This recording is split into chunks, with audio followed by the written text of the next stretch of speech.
ಸ್ವಾಗತ. ರಾಜ್ಯ ಬಿಜೆಪಿಯಲ್ಲಿ ತಾರಕಕ್ಕೇರಿದೆ ಬಣ ಬಡಿದಾಟ. ವಕ್ಫ್ ವಿರುದ್ಧ ಯತ್ನಾಳ್ ಆ್ಯಂಡ್ ಟೀಮ್ ಬೇದರ್ ಆಗಿದೆ, ಕಲಬುರ್ಗಿ ಆಗಿದೆ. ಇವತ್ತು ಯಾದಗಿರಿಯಲ್ಲಿ ಶಕ್ತಿ ಪ್ರದರ್ಶನಕ್ಕೆ ಮುಂದಾಗಿದ್ದಾರೆ. ವಕ್ಫ್ ವಿರುದ್ಧದ ಹೋರಾಟಕ್ಕೆ ಇವತ್ತು ಯಾದಗಿರಿಯಲ್ಲಿ ರಣಕಹಳೆಯನ್ನ ಮೊಳಗಿಸಲಿದ್ದಾರೆ. ಕಲಬುರ್ಗಿಯಲ್ಲಿ ಹೋರಾಟ ನಡೆಸಿದ್ದು, ಇವತ್ತು ಉತ್ತರ ಕರ್ನಾಟಕದ ಮತ್ತೊಂದು ಜಿಲ್ಲೆ ಯಾದಗಿರಿ. ಆ ಭಾಗದಲ್ಲಿ ಇವತ್ತು ಕಾಳೆಯನ್ನ ಮೊಳಗಿಸ್ತಾರೆ. ಯಾದಗಿರಿ ಜಿಲ್ಲೆಯಂದಿದ್ದು ಜಾಗೃತಿ ಅಭಿಯಾನವನ್ನ ನಡೆಸಲಿದ್ದಾರೆ ಬಿಜೆಪಿ ನಾಯಕರು. ಯತ್ನಾಳ್ಗೆ ಸಾಥ್ ನೀಡ್ತಾರೆ ರೆಬಲ್ಸ್ ನಾಯಕರು.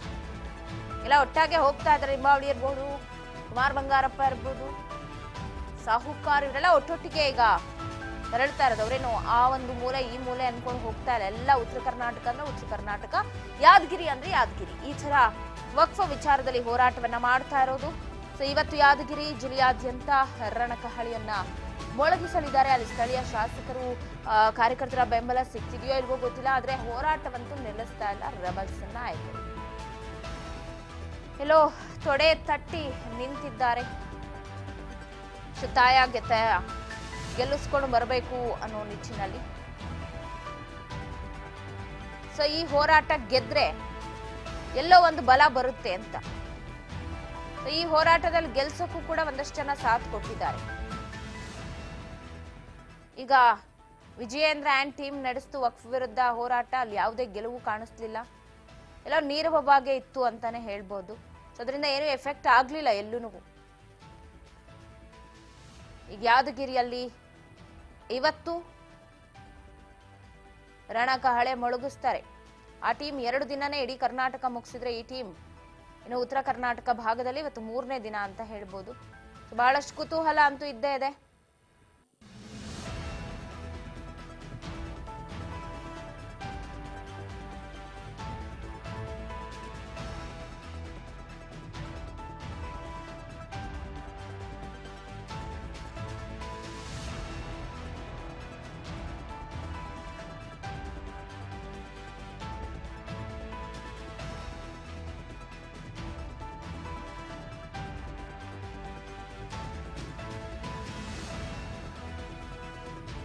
ವಕ್ಫ್ ವಿರುದ್ಧದ ಹೋರಾಟ ಇವತ್ತು ಯಾದಗಿರಿಯಲ್ಲಿ ನಡೆಯುತ್ತೆ. ನಿನ್ನೆ ತಡರಾತ್ರಿ ಕಲಬುರ್ಗಿಯಲ್ಲಿ ವಾಗ್ದಾಳಿ ನಡೆಸಿದ್ದಾರೆ ಬಿವೈ ವಿಜಯೇಂದ್ರ ಟೀಮ್. ಆರೋಪಕ್ಕೆ ಯತ್ನಾಳ್ ಕುಟುಕಿದ್ದಾರೆ. ನಿನ್ನೆ ಕಲಬುರ್ಗಿಯಲ್ಲಿ ನಡೆದಂತಹ ಒಂದು ಅಭಿಯಾನದಲ್ಲಿ ಬಿವೈ ವಿಜಯೇಂದ್ರ ಬಗ್ಗೆ ಕುಟುಕಿದ್ದಾರೆ. ರೈತರು, ಮಠ ಮಂದಿರಗಳಿಗೆ ಅನ್ಯಾಯ ಆಗ್ತಾ ಇದೆ, ವಿರುದ್ಧ ನಾವು ಹೋರಾಡ್ತಾ ಇದೀವಿ, ಯಾವುದೇ MLA ಪರವಾಗಲ್ಲ ಅಂತ ಕುಟುಕಿದ್ರು. ಏನೆಲ್ಲ ಹೇಳಿದ್ರು ಅಂತ ಕೇಳೋಣ ಬನ್ನಿ.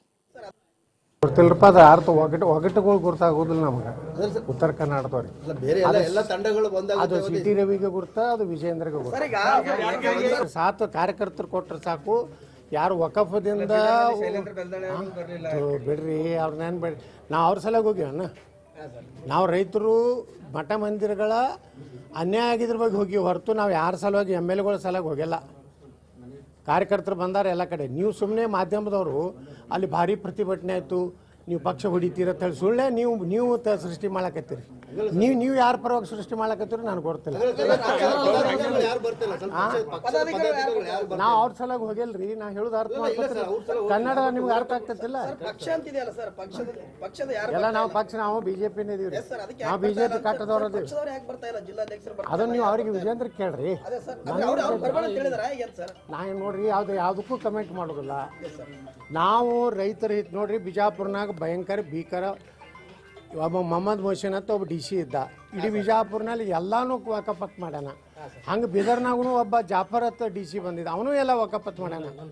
ಅದನ್ನ ನೋಡ್ಲಕ್ಕೆ ಹೋಗಿ ನಾವೇನು ವಿಜೇಂದ್ರ ಸಿಟಿ ರವಿ ಇದು ಗುಣಗಾನ ಮಾಡ್ಲಕ್ಕೆ ಹೋಗಿಲ್ಲ. ನಾವು ಏನು MLAಗಳು ಗುಣಗಾನ ಮಾಡ್ಲಕ್ಕೆ ಹೋಗ್ತಿದ್ದ. ಅರ್ಥ ಮಾಡ್ಕೊರಿ ನೀವು. ಜನರ ಸಮಸ್ಯೆ ಏನೈತಿ ಅದ್ರ ಬಗ್ಗೆ ಚರ್ಚೆ ಮಾಡಿಬಿಟ್ರೆ ಅವ ಬಂದಿಲ್ಲ ಇವ್ರು ಬಂದಿಲ್ಲ. ಯಾರಿಗೆ ಕಷ್ಟ ಗುರ್ತಾಗ್ತೈತಿ, ಯಾರು ಹೋರಾಟ ಮಾಡ್ಯಾರ ಅವ್ರಿಗೆ ಕಷ್ಟ ಗುರ್ತಾಗ್ತೈತಿ. ಒಗ್ಗಟ್ಟಿಂದ ಹೋರಾಟ ಮಾಡಿದ್ರೆ ರಾಜ್ಯದ ಪರಿಣಾಮ ಬೀರುತ್ತೆ ಅಂತ ಹೇಳ್ತಾ ಇದ್ದಾರೆ. ರಾಜ್ಯದ ಮೇಲೆ ಮೆಸೇಜ್ ಸಿಟಿ ರವಿಗೆ ಕೇಳ್ರಿ. ಸಿಟಿ ರವಿ ನಮ್ಮ ಮುಂದೊಂದು ಮಾತಾಡ್ತಾನೆ, ಅಲ್ಲೊಂದು ಮಾತಾಡ್ತಾನೆ. ಅವ್ದೇನು ನಮ್ಮ ಫೋನ್ನಾಗ ಬೇರೆ ಮಾತಾಡ್ತಾನೆ. ನೀವು ಮಾಡ್ಲಕತ್ತಿದ್ದು ಭಾಳ ಚಲೋ ಐತೆ. ಗೊತ್ತಿಲ್ಲಪ್ಪ, ಅದು ಅರ್ಥ ಒಗಟುಗಳು ಗುರ್ತಾಗೋದಿಲ್ಲ ನಮ್ಗೆ ಉತ್ತರ ಕರ್ನಾಟಕದವ್ರಿಗೆ. ಎಸ್, ಇದು ನಿನ್ನೆ ಕಲಬುರ್ಗಿಯಲ್ಲಿ ನಡೆದಂತಹ ಅಭಿಯಾನದಲ್ಲಿ ಕೊಟ್ಟಂತಹ ಹೇಳಿಕೆ. ಯತ್ನಾಳ್ಗೆ ಇವತ್ತು